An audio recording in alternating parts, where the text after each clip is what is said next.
గత బీఆర్ఎస్ ప్రభుత్వం చేసిన అప్పులపై కాంగ్రెస్ సర్కార్ శ్వేతపత్రం విడుదల చేసిందన్నారు రాష్ట్ర మంత్రి కొండా సురేఖ.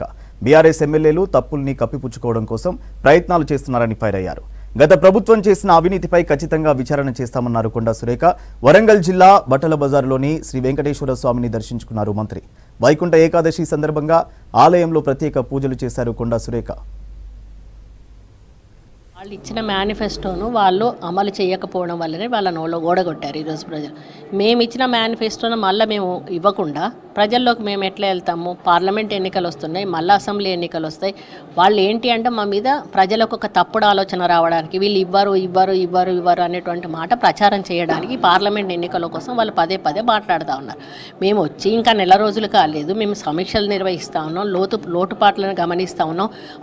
తెలంగాణ అప్పుల ఎట్లా ఉంది, ప్రజలను ఎట్లా ఇబ్బందులు పెట్టారని మేము మాట్లాడుతూ ఉంటే మీరు 6 గ్యారెంటీలు అమలు చేయరు, మీరు 6 గ్యారెంటీలు అమలు చేయరని వాళ్ళు పదే మాట్లాడడం ఏదైతుందో హాస్యాస్పదంగా ఉంది. 10 ఏళ్ళు వాళ్ళు పరిపాలన చేసి వాళ్ళు ఇచ్చిన హామీలు వాళ్ళు నెరవేర్చలేదు, కానీ నెల రోజులు కాకముందే మేము వచ్చిన హామీలను మీరు నెరవేరలేదని చెప్పడం కేవలం ఎన్నికల స్టంట్ మాత్రమే. మా ప్రభుత్వం పూర్తిగా కట్టుబడి ఉందని మా ముఖ్యమంత్రి గారు అసెంబ్లీ వేదికగా చెప్పారు. 100% మా 6 గ్యారెంటీలతో పాటు మా మేనిఫెస్టోను కూడా ప్రజల్లో అమలు చేసే బాధ్యత మా కాంగ్రెస్ ప్రభుత్వం అనేది తప్పకుండా అమలు చేస్తుంది. ఆస్తులు వాళ్ళు పడగొట్టి ఆస్తులు కట్టారు, ఎక్కడ కూడా కొత్త ఆస్తులు కట్టలేదండి. జైలు కూడా కొట్టారు, హాస్పిటల్ కట్టారు, సెక్రటేరియట్ కూడా కొట్టారు, సెక్రటేరియట్ కట్టారు.